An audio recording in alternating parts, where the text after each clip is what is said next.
دو طرح کے پتھر ہیں، ایک وہ جو بتوں کی بناوٹ کے لیے استعمال ہوئے، جس پتھر سے بت بنایا گیا اس پتھر کو بھی قیامت والے دن جہنم میں ڈالا جائے گا، اور ایک وہ پتھر ہے جس سے خانہ کعبہ کی تعمیر کی گئی، ایک وہ پتھر ہے جو صفا اور مروہ کے ساتھ جڑا ہوا ہے، ایک وہ پتھر ہے جو گنبد خضرا کے لیے استعمال کیا گیا۔ توجہ، دو طرح کے پتھر، ایک وہ جو بتوں کے لیے استعمال ہوا اور اس کی پوجا کی جانے لگی۔ توجہ، میں اس نقطے کو آپ کے سامنے واضح کرنا چاہتا ہوں۔ تعظیم اس پتھر کی بھی کی جا رہی ہے جو بت کی شکل کا بنا ہوا ہے، اور تعظیم اس پتھر کی بھی کی جا رہی ہے جو خانہ کعبہ کی دیوار کے لیے استعمال ہوا، اور اس پتھر کی بھی تعظیم کی جا رہی ہے جو صفا اور مروہ کے لیے اللہ نے پیدا فرمایا، اور ایک وہ پتھر ہے جس کو دنیا چومنے کے لیے ہر ممکن کوشش کرتی ہے، جسے حجر اسود کہا جاتا ہے۔ تعظیم دونوں کی ہے، لیکن ایک وہ پتھر ہے جس کی تعظیم کا اللہ نے حکم نہیں دیا، جس کی تعظیم کا اللہ نے حکم نہیں دیا، اور دوسرا وہ پتھر ہے جس کی تعظیم کا خود اللہ نے ہمیں حکم دیا ہے۔ تو جس پتھر کی تعظیم اللہ کے حکم کو مان کر کی جائے گی وہ ایمان کا حصہ بن جائے گا، اور جس کی تعظیم اللہ کا حکم نہ مان کر کی جائے گی وہ کفر میں لے جائے گا۔ وہ کہاں لے جائے گا؟ کفر میں۔ تو اس کا مطلب یہ ہوا کہ پتھر ہی ہیں دونوں، لیکن ایک کی نسبت اللہ کے حکم کے ساتھ ہو گئی اور دوسرے کی کفر کے ساتھ ہو گئی۔ تعظیم کافر اس کی کفر کی وجہ سے کرتے ہیں، ایمان والے ان پتھروں کی تعظیم ایمان کی وجہ سے کرتے ہیں۔ تعظیم پتھر کی ہی کی جا رہی ہے، لیکن دونوں کے اندر حکم کے تبدیل ہونے کی وجہ سے ایک کفر کی طرف لے جاتا ہے، ایک تقوی و طہارت اور ایمان کی طرف لے جاتا ہے۔ تو بات بالکل واضح ہے کہ جس چیز کا حکم رب دے اس کی تعظیم کرے تو ایمان ہے، اور اسی طرح کی ہی دوسری چیز ہو اور اس کی تعظیم اللہ کا حکم نہ مان کر کی جائے بلکہ کفر کے لیے کی جائے تو وہ انسان کو کفر کی طرف لے کر چلی جاتی ہے۔ تو پھر کفر و شرک کا فتویٰ لگانے سے پہلے ہمیں قرآن اور حدیث کو بھی دیکھنا پڑے گا، اور ان کے پس منظر جو رب کی طرف سے حکم ہے یا اللہ کی طرف سے حکم نہیں ہے اس کو بھی دیکھنا پڑے گا۔ بات سمجھ آ رہی کہ نہیں آ رہی؟ کہتے ہیں نا کہ تم اولیاء اللہ کے پاس کیوں جاتے ہو، اور ان پر بتوں والی آیات لوگ لگاتے ہیں، تو ہم کہیں گے بھائی ان کی تعظیم اللہ کی طرف سے ہے، ان کو نہ ماننا یہ بھی اللہ کی طرف سے ہے، لیکن اس کا حکم آپ اس پہ نہیں لگا سکتے۔ اس کی ایک چھوٹی سی مثال میں سمجھاتا ہوں۔ آقا علیہ الصلوۃ والسلام نے ارشاد فرمایا کہ جب میاں بیوی آپس میں ملتے ہیں اللہ ان کو ثواب عطا کرتا ہے۔ یا رسول اللہ، ان دونوں نے تو اپنی خواہش پوری کی، خواہش پوری کرنے پہ بھی ثواب کیوں؟ جان عالم علیہ الصلوۃ والسلام نے ایک ہی بات میں جواب عطا فرما دیا، کہا بتاؤ یہی کام اگر وہ نکاح سے پہلے کریں تو گناہ ہے؟ جی یا رسول اللہ بالکل گناہ ہے۔ تو کہا وہ اللہ کی نہ مان کر کی اس لیے گناہ تھا، یہاں اللہ کی طرف سے مان کر نکاح کے بعد یہی عمل کیا اللہ نے ثواب عطا فرما دیا۔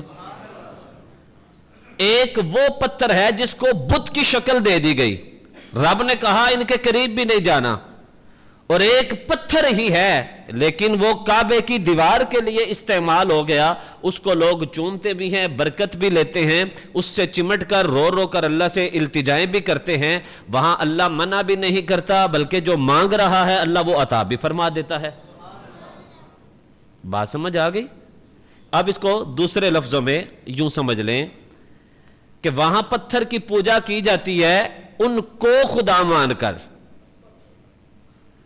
توجہ، یہاں جو بت کی شکل دی گئی ان کی جو پوجا کی جاتی ہے وہ ان کو خدا مان کر کرتے ہیں، اور ہم جو ان پتھروں کی تعظیم کرتے ہیں خدا مان کر نہیں بلکہ خدا کا حکم مان کر ان کی تعظیم کرتے ہیں۔ بات سمجھ آئی کہ نہیں آئی؟ ان کو لوگ خدا مانتے ہیں اور ہم ان کو خدا کی تخلیق مانتے ہیں۔ اسی طرح جو بتوں کے پاس جاتے ہیں ان کو خدا مان کر جاتے ہیں، ہم اولیاء اللہ کے پاس جب جاتے ہیں تو رب کا بندہ مان کر جاتے ہیں۔ بات سمجھ آ رہی کہ نہیں آ رہی؟ وَمَن يُعَظِّمْ شَعَائِرَ اللَّهِ، اور چاہیے کہ اللہ کی نشانیوں کی تعظیم کی جائے۔ تو یا اللہ پھر تیری نشانیاں ہے کیا؟ میں ایک تمہید باندھ کر لا رہا ہوں بات سمجھانے کے لیے۔ یا اللہ پھر وہ کون سی نشانیاں ہیں جن کی تعظیم کا تو ہمیں حکم دے رہا ہے؟ تو اب قرآن سے ہی پوچھ لیتے ہیں کہ وہ تعظیم والی جگہ کون سی ہیں، وہ اللہ کی نشانیاں کون سی ہیں؟ تو جب ہم نے قرآن میں غور کیا، اس آیت کے پیچھے چلے تو ان الصفا والمروۃ من شعائر اللہ، کہ بے شک صفا اور مروہ اللہ کی نشانیوں میں سے نشانیاں ہیں۔ صفا اور مروہ کیا ہیں؟ صفا اور مروہ کیا ہیں؟ اللہ کی نشانیاں۔ تو یا اللہ یہ صفا اور مروہ تیری نشانیاں ہیں، کیا یہ نبی ہیں؟ بتائیں آپ۔ نہیں۔ تیرے نبی کے اولاد؟ نہیں، یہ تو پتھر ہیں، انسان تو ہے ہی نہیں، تو نبی تو کیسے ہوں گے؟ نبی تو انسان ہوتا ہے، اولاد بھی نہیں، تو کیا ہے؟ کیا تو نے ان کو جنت سے بھیجا؟ کہا نہیں، یہ میری زمین کی تخلیق ہے۔ تو مولا پھر ان کی تعظیم کا حکم تو ہمیں کیوں دے رہا ہے؟ کہا اس لیے کہ میرے نبی کی بیوی اور میرے نبی کی ماں ایک ہی عورت ہے، ایک نبی کی بیوی ہے اور ایک نبی کی ماں لگتی ہے، اور میرے ہی اس نبی کی پیاس بجھانے کے لیے صفا سے مروہ کے درمیان دوڑی تھی، تو مجھے ادا اتنی پسند آئی کہ اس میری بندی کو میرے نبی کی، نبی بھی سوچ کر نہیں بلکہ اپنا بیٹا سوچ کر صرف دوڑ لگائی کہ شاید مجھے یہاں سے کہیں سے پانی میسر ہو جائے جس سے میں بیٹے کی پیاس بجھا دوں۔ رب ذوالجلال کو یہ اپنے نبی کی بیوی اور ایک نبی کی ماں کی ادا اتنی پسند آئی، کہا تم نے حج کرنا ہو یا تم نے عمرہ کرنا ہو، جب تک اس کے درمیان 7 چکر ویسا نہیں لگاؤ گے جیسا میری بندی نے لگایا، میں تمہارا نہ حج قبول کروں گا نہ عمرہ قبول فرماؤں گا۔ توجہ والی بات ہے کہ نہیں؟ اور بھائی بات سمجھ آ رہی کہ نہیں؟ آپ دوڑ رہے ہیں، کچھ بھی نہیں کر رہے، یہ بندے مسجد میں آ رہے ہیں نا، آپ باہر چل رہے ہیں، ایک تو آپ کا آنا نیکیوں میں لکھا جا رہا ہے، آپ چل کر ہیں، آپ گاڑی پہ ہیں، جیسے مرضی ہیں، آپ کا ثواب ہے، ٹھیک ہے۔ صفا اور مروہ کے درمیان نہ آپ ہاتھ اٹھا رہے ہیں نہ ہاتھ باندھ رہے ہیں جی، نہ سجدہ ہے نہ رکوع ہے، آپ تسبیحات پڑھیں تو اچھی بات ہے، نہیں بھی پڑھتے صرف 7 چکر لگا لیں، آپ کا عمرہ بھی قبول ہے، آپ کا حج بھی قبول ہے۔ تو یہ ہے کیا؟ یہ ہے کیا؟ کہا یہ کچھ بھی نہیں، صرف میری ایک بندی کی یاد ہے، یہ میری بندی کی، اللہ کی ایک بندی کی یاد میں 7 چکر لگانا، اللہ کہتا ہے ان دونوں پہاڑیوں کی تعظیم کرنا یہ تقوی میں سے ہے، اس لیے کہ اس کو نسبت میری بندی سے ہو گئی ہے، اور میں نے بہترین ایک فرض کا رکن قرار دے دیا ہے تو بات پھر سمجھیں آپ کہ جس چیز کی تعظیم کا حکم رب دے چاہے وہ پتھر ہی ہو تو وہ کیا ہو جاتا ہے؟ کیا ہو جاتا ہے؟ ایمان ہے، تقوی ہے۔ اور دوسری طرف پتھر ہی ہے لیکن اس سے بت تراش کر پوجا کی گئی ہے، تعظیم کی گئی ہے، رب کہتا ہے یہ کفر ہے۔ اسی طرح کسی بندے کو نجومی کے پاس جا کر اس کو ہی سب کچھ مان کر اس سے حساب و کتاب کروانا یہ کفر کی طرف لے کر جاتا ہے۔ اور ایک اللہ کے نیک بندے کی چوکھٹ پر بیٹھ کر اس لیے عرض کرنا کہ آپ اللہ کے نیک بندے ہیں، ہمارے لیے دعا کریں، اللہ سے التجا کریں، رب کہتا ہے وہ کفر کی طرف لے کر جاتا ہے، یہ اللہ کی طرف لے کر آ جاتا ہے۔ راہ بات سمجھ آ رہی کہ نہیں آ رہی؟ بات سمجھ آ رہی کہ نہیں آ رہی؟ وَمَن يُعَظِّمْ شَعَائِرَ اللَّهِ فَإِنَّهَا مِن تَقْوَى الْقُلُوبِ۔ اور چاہیے کہ اللہ کی نشانیوں کی تعظیم کرو تو یہ تقوی میں سے ہے۔ کس میں سے ہے؟ کس میں سے ہے؟ تقوی میں سے۔ کس میں سے؟ آپ بات سمجھ نہیں پا رہے، کس میں سے ہے؟ تقوی میں سے۔ تعظیم کس کس کی؟ اللہ فرماتا ہے یہ جو میرے نیک بندے ہیں، الا ان اولیاء اللہ لا خوف علیہم ولا هم یحزنون، اور حدیث بخاری شریف کی حدیث ہے، سماعت کرے، توجہ، میں نے صرف باتیں سمجھانی ہیں، آپ کے ذرا ڈائریکشن میں نہیں آپ کی ٹھیک کرنی ہے، توجہ۔ بخاری شریف کی حدیث ہے، جان عالم علیہ الصلوۃ والسلام نے ارشاد فرمایا کیا کہ جس نے میرے ولی سے عداوت رکھی، من عاد لی ولیا فقد آذنتہ بالحرب، جس نے میرے ولی کے ساتھ کیا کی؟ عداوت کی، دشمنی کی، دل میں نفرت رکھی، کیا ہوا؟ کہا فقد آذنتہ بالحرب، میں اللہ اس سے اعلان جنگ کرتا ہوں۔ کون اعلان جنگ کرتا ہے؟ کون اعلان جنگ کرتا ہے؟ اللہ۔ کس سے؟ کس سے؟ جو اللہ کے ولی سے عداوت رکھے، جو اللہ کے ولی سے دشمنی رکھے، اس سے کون اعلان جنگ کر رہا ہے؟ اللہ کر رہا ہے۔ بات سمجھ آ گئی کہ نہیں آئی؟ اتنی سی بات سمجھ آ گئی، یہ حدیث قدسی ہے۔ اب اس بندے کی جو اللہ کا ولی بن جاتا ہے، اب اللہ کا ولی ہے کون؟ توجہ، آپ جس طرح آج کل لوگوں کی زبانیں کھل جاتی ہیں نا، داتا صاحب کو نعوذ باللہ مشرک، اولیاء اللہ کو مشرک، ان کے مزارات کو شرک کے اڈے، یہ لوگ کہتے ہیں۔ اب اللہ سے ہی حدیث قدسی سے دیکھتے ہیں، بخاری شریف کی حدیث ہے کہ اللہ کا ولی ہے کون؟ جب ہم نے اس حدیث کو مکمل پڑھا تو بات سمجھ آ گئی کہ رب فرماتا ہے میرا ولی وہ ہے جو فرض نماز، فرض زکوٰۃ، روزے کے علاوہ نوافل بھی پڑھتا ہے، نفلی صدقہ و خیرات بھی کرتا ہے، نفلی روزے بھی رکھتا ہے۔ اللہ فرماتا ہے وہ ایسا بندہ جو نمازیں پڑھتا ہے، ذکر و اذکار کرتا ہے، نوافل ادا کرتا ہے، وہ میرا ولی بن جاتا ہے، اور وہ اتنا میرے قریب آ جاتا ہے، اتنا قریب آ جاتا ہے کہ اگر وہ اپنی زبان سے کچھ کہہ دے تو میں اس کی بات کو پورا فرما دیتا ہوں، وہ کچھ بھی کہہ دے۔ یہ حدیث بخاری شریف کی حدیث ہے۔ کس کی حدیث ہے؟ کس کی حدیث ہے؟ کس کی حدیث ہے؟ بخاری شریف۔ اور رب فرماتا ہے کہ آنکھ اس کی ہوتی ہے لیکن اس میں دیکھنے کی طاقت میری ہوتی ہے، ہاتھ اس کے پکڑنے کی طاقت میری ہوتی ہے، پاؤں اس کے چلنے کی طاقت ان میں میری ہوتی ہے، وہ کچھ کہہ دے میں اس کی بات کو پورا فرما دیتا ہوں۔ اب داتا صاحب کی زندگی کو پڑھیں تو کیا انہوں نے کفر میں زندگی گزاری تھی یا ایمان میں گزاری تھی؟ کیا وہ نمازی تھے یا بے نمازی تھے؟ کیا انہوں نے لوگوں کو مسلمان کیا تھا یا لوگوں کو کافر کیا تھا؟ تو جب ہم ان کی زندگی کو پڑھتے ہیں تو ایک ولی کی جو صفات ہیں وہ ان میں آ کر ملتی ہیں کہ ایک دفعہ ان سے بندہ ملاقات کے لیے آیا، ایک ہفتہ رہا اور کہتا حضور میں جانے لگا ہوں۔ کہا ایک ہفتہ رہے ہو کوئی بات نہیں کی؟ کہا میں تو کوئی کرامت دیکھنے آیا تھا، کرامت تو کوئی ملی نہیں۔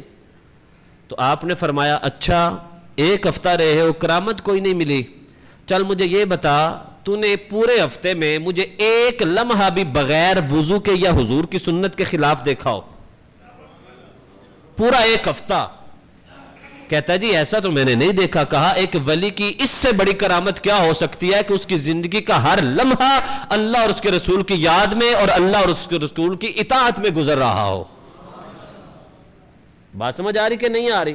تو جب ان کی زندگی سنت مصطفیٰ میں ہے تو اس کا مطلب ہوا کہ وہ اللہ کے ولی ہیں, اللہ کے نیک بندے ہیں. ان کی تعظیم, ان سے محبت, ان سے عداوت نہ رکھنا یہی ایمان کا حصہ ہے. اور اللہ یہی کہتا ہے کہ وَمَن يُعَظِّمْ شَعَائِرَ اللَّهِ, اور چاہیے کہ اللہ کی نشانیوں کی کیا کرو؟ اللہ کی نشانیوں کی کیا کرو؟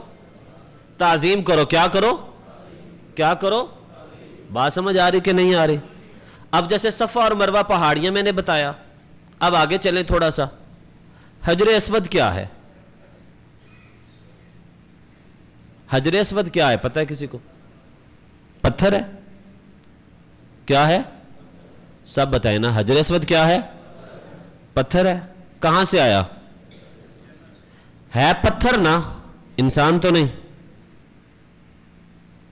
بھائیو پتھر ہی ہے نا. مقام ابراہیم کیا ہے؟ پتھر ہے نا.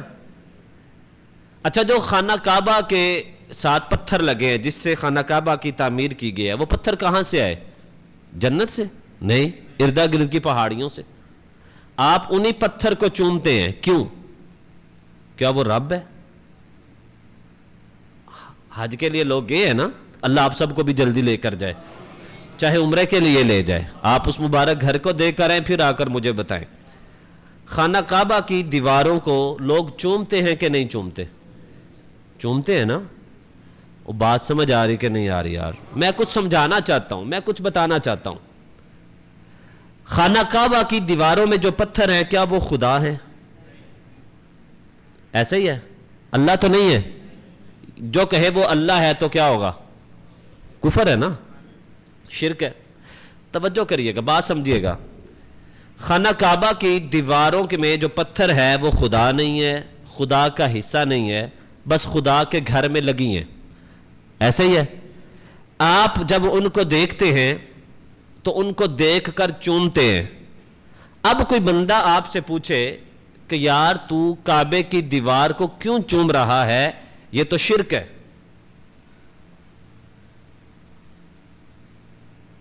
اب آپ سے کوئی یہ کہے کہ یہ شرک ہے, آپ اس کو کیا جواب دیں گے؟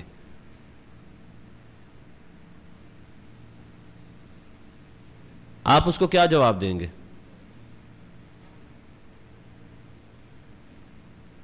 نہیں سمجھ آ رہے؟ یہی تو مسئلہ آج تک آپ لوگوں کو سمجھ نہیں آیا. انہی اختلافی باتوں میں, جھنجٹ میں ہمیں ڈال کر شرک, بدعت, ان چیزوں میں ہمیں ڈال دیا گیا, جبکہ ان میں ڈلنے کی ضرورت ہی نہیں تھی. یہ چیزیں اس کا حصہ ہی نہیں تھا. میں نے ایک مختصر سا سوال کیا ہے کہ کعبے کے پتھر کو چومتے ہیں لوگ, امیر غریب چھوٹا بڑا ہر کوئی چوم رہا ہے, لیکن سوال یہ ہے کہ وہ کعبے کی دیوار میں جو پتھر ہے وہ خدا ہے؟ آپ نے کہا نہیں خدا نہیں ہے. میں نے کہا خدا کا حصہ, آپ نے کہا نہیں خدا کا حصہ بھی نہیں ہے. تو پھر وہ کیا ہے؟ وہ ایک عمارت ہے جس کو اسلام نے اس لیے عزت عطا کر دی کہ ہم اس کی طرف چہرہ کر کے نماز پڑھتے ہیں. تو اس کے پتھر کو چومیں, اس سے لپٹیں, تو اس خانہ کعبہ کے ساتھ پتھر کی نسبت ہونے کی وجہ سے آپ کے لیے وہ عزت والی جگہ بن گئی. ہر سال غلاف کعبہ تبدیل کیا جاتا ہے, ہر سال کیا جاتا ہے. ہر سال کے بعد جب بھی غلاف کعبہ تبدیل کیا جاتا ہے, جو تعظیم پہلے غلاف کعبہ کی جاتی ہے وہی تعظیم آئندہ سال آنے والے کعبے کے غلاف کی جاتی ہے. ایسے ہی ہے, ایسے ہی ہے نا. صرف نسبت کی وجہ, صرف تعلق کی وجہ سے آپ نے کعبے کے غلاف کو عزت اور تکریم دینا شروع کر دی. آپ نے اس کو چومنا شروع کر دیا, آپ نے اس کو برکت کے لیے گھر میں رکھنا شروع کر دیا, آپ نے برکت کے لیے اس کو اپنے گھر کی دیوار پہ لگانا شروع کر دیا. پوچھا کیا ہے؟ کہا صرف کعبے کے ساتھ نسبت ہے، کعبہ خدا ہے کہا نہیں، خدا کا حصہ ہے کہا نہیں، تو کہا پھر کیا ہے؟ کہا رب نے اس کی طرف چہرہ کر کے نماز پڑھنے کا حکم دیا، اس لیے ہم نے اس عزت والی جگہ بنا دی ہے۔ تو بھائی جب کعبہ خدا نہیں، خدا جیسا نہیں، خدا کا حصہ نہیں ہے، لیکن عزت کی جگہ ہونے کی وجہ سے ہم اس سے محبت کرتے ہیں، چومتے ہیں، تو گنبد خضرا وہ ہے جہاں کعبے کا کعبہ جلوہ گر ہے، جہاں کعبے کا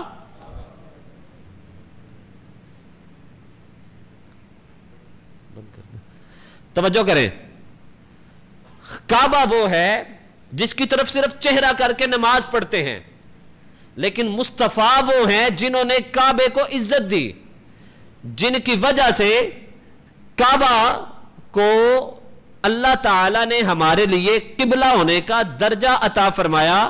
توجہ کریے گا میری طرف، تو جس کعبے کو اللہ نے عزت بخشی کہ ہم اس کی طرف چہرہ کر کے نماز پڑھتے ہیں، تو بھائیو مصطفیٰ جان عالم وہ ہیں جن کی وجہ سے رب نے ہمیں 5 نمازوں کا حکم عطا فرمایا ہوا ہے۔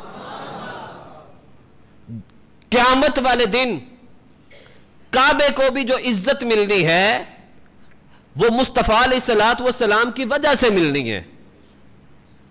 توجہ ہے؟ تو جس کعبے کو عزت مصطفیٰ علیہ السلام کی وجہ سے ملی، تو اس کو چومنا اگر شرک نہیں ہے تو وہ جالیاں جو مصطفیٰ جان عالم کے گنبد خضرا اور آپ کی جالیاں جو حضور کے مزار کے ساتھ جڑی ہوئی ہیں، ان کو چومنا بھی شرک نہیں ہے۔ بندہ پوچھے نہیں جی یہ شرک ہے، تو اس سے پوچھے نہ جالیاں خدا ہے نہ کعبہ خدا ہے، یہ دونوں رب کی تخلیق ہیں، لیکن ان دونوں کو نسبت اللہ کی پیاری چیزوں سے کر دی گئی ہے۔ تو جس طرح کعبے کے پتھر کو چومنا ایمان کا حصہ ہے، اسی طرح جالی مصطفیٰ کو چومنا بھی ایمان کا حصہ ہے۔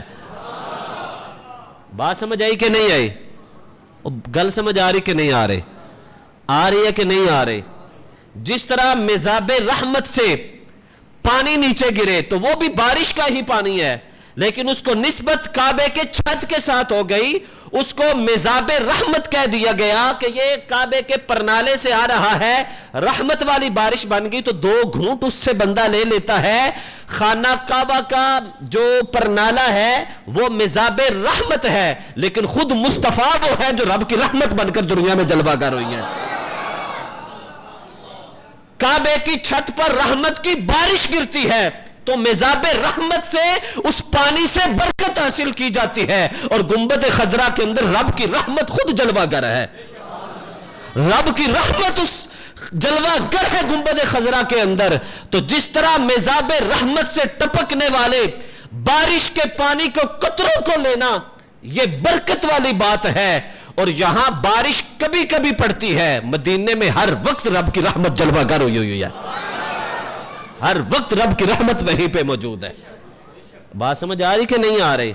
تو اس لیے اپنے ایمان کو درست کرے، اپنے اندر حضور علیہ السلام کی محبت کو اجاگر کرے، اپنے اندر حضور سے نسبت رکھنے والی چیزیں، ان کی تعظیم تکریم اپنے اندر پیدا کرے۔ آپ کو اندازہ ہو جب آپ حج کرنے جائیں، عمرہ کرنے جائیں، صرف اپنا ایک فریضہ سمجھ کر نہ جائیں، بلکہ جب بھی آپ نے حج اور عمرہ کرنے جانا ہے، آپ نے ایک ایک رکن پہ غور کرنا ہے کہ یار اس جگہ کو عزت رب نے کس وجہ سے عطا فرمائی تھی۔ جبل رحمت پہ لوگ جاتے ہیں عرفات میں، تو جبل رحمت وہ پتھر پہاڑ ایک چھوٹا سا جہاں آدم علیہ السلام اور حضرت اماں کی پہلی ملاقات ہوئی تھی، یہ وہ پہاڑ ہے جہاں جان عالم علیہ السلام نے کھڑے ہو کر حج کا خطبہ ارشاد فرمایا تھا۔ آج اس کو جبل رحمت کیوں کہا جاتا ہے؟ سوال ہے نا، اس کو جبل رحمت کیوں کہتے ہیں؟ وہ پہاڑ جس پہ قرآن مجید کی 1 نہیں 5 آیات نازل ہوئی، جسے ہم غار حرا کہا جاتا ہے، اس کو جبل نور کہا جاتا ہے۔ کیا ہے وہ؟ ان کو کیوں یہ جبل نور کہا گیا؟ ان کو کیوں عزت والی جگہ بنا دیا گیا؟ اس لیے کہ ان کو نسبت مصطفیٰ علیہ السلام سے کر دی گئی۔ صفا اور مروہ کو نسبت نبیوں کے ساتھ ہے، جبل رحمت کو نسبت اللہ کے نبیوں کے ساتھ ہے، مقام ابراہیم کو نسبت اللہ کے نبی کی وجہ سے ہے، جس طرح صفا اور مروہ کو نسبت اللہ کے نبی کی بیوی اور ماں کے ساتھ ہے، مقام ابراہیم کو نسبت اللہ کے ایک نبی کے ساتھ ہے، جبل رحمت کو نسبت اللہ کے ایک نبی کے ساتھ ہے، اسی طرح گنبد خضرا کو نبیوں کے اماموں کے ساتھ ہے۔ وہ سارے نبی حضور کے مقتدی ہیں اور ان سارے نبیوں کا امام مصطفیٰ کی ذات ہے۔ اگر اللہ کے ایک نبی اللہ کے نبی کی ایک بیوی کے ساتھ نسبت پتھروں کو ہو جائے، اللہ تعالیٰ ان کو اپنی نشانیاں قرار دے دیتا ہے، تو جن چیزوں کو نسبت حضور علیہ السلام سے ہو جائیں، جو صرف نبی نہیں ہے بلکہ خاتم النبیین ہے، جو صرف نبی نہیں وہ امام الانبیاء ہیں، جو صرف نبی نہیں وہ رحمت للعالمین ہے، جو صرف نبی نہیں وہ وجہ تخلیق کائنات ہے، وہ صرف نبی نہیں وہ والضحیٰ کے چہرے والے ہیں، وہ والشمس وضحاہا والے ہیں، وما ارسلناک الا رحمت للعالمین کا ٹائٹل اللہ نے ان کو عطا فرمایا ہے۔ تو ان کو نسبت پتھروں کو نسبت چند لمحوں کے لیے ہوئی، اللہ نے قرآن میں نشانیاں قرار دے دیا، اور گنبد خضرا کا ہر پتھر 1400 سالوں سے مصطفیٰ علیہ السلام کے ساتھ جڑا ہوا ہے۔ تو اس لیے جب بھی جائیں تو آپ کچھ اور سوچ لے کر جائیں کہ میں کہاں جا رہا ہوں، میں اللہ کے نبی کے پاس جا رہا ہوں، میں امام الانبیاء کی بارگاہ میں جا رہا ہوں، میں خاتم النبیین کی بارگاہ میں جا رہا ہوں۔ بات سمجھ آ رہی کہ نہیں آ رہی؟ بات سمجھ آ رہی کہ نہیں آ رہی؟ خانہ کعبہ خدا نہیں ہے، خدا جیسا نہیں ہے، خدا کا بیٹا نہیں ہے، کچھ بھی نہیں ہے، صرف وہ ہمارے قبلے کی ڈائریکشن ہے، جس وجہ سے اتنی عزت عطا کی گئی، اتنی عزت عطا کی گئی کہ صرف کعبے کو دیکھنا ہی رب نے عبادت قرار دے دیا۔ اور حضرت مولا کائنات علی المرتضیٰ وہ ہیں کہ جن کے چہرے کو دیکھنا بھی عبادت ہے، جن کا ذکر کرنا بھی عبادت ہے، تو یہ شان ہے خدمت گاروں کی، خود سرکار کا عالم کیا ہوگا۔ تو جس قرآن مجید کو دیکھنا عبادت، چومنا عبادت، پڑھنا عبادت، سننا عبادت، تو جس نبی پر رب نے پورا قرآن اتارا ہے، اس نبی سے نسبت رکھنے والی ہر چیز کو محبت سے دیکھنا اللہ عبادت میں لکھ دیتا ہے۔ بات سمجھ آ رہی کہ نہیں آ رہی؟ تو حج اور عمرہ کرنے لوگ جاتے ہیں، اللہ آپ کو بھی لے کر جائے تو اللہ کی نشانیوں کی تعظیم اپنے اندر پیدا کریں۔ وَمَن يُعَظِّمْ شَعَائِرَ اللَّهِ فَإِنَّهَا مِن تَقْوَى الْقُلُوبِ، کہ اللہ کی نشانیوں کی تعظیم کرنا یہ تقوی میں سے ہے۔ کس میں سے ہے؟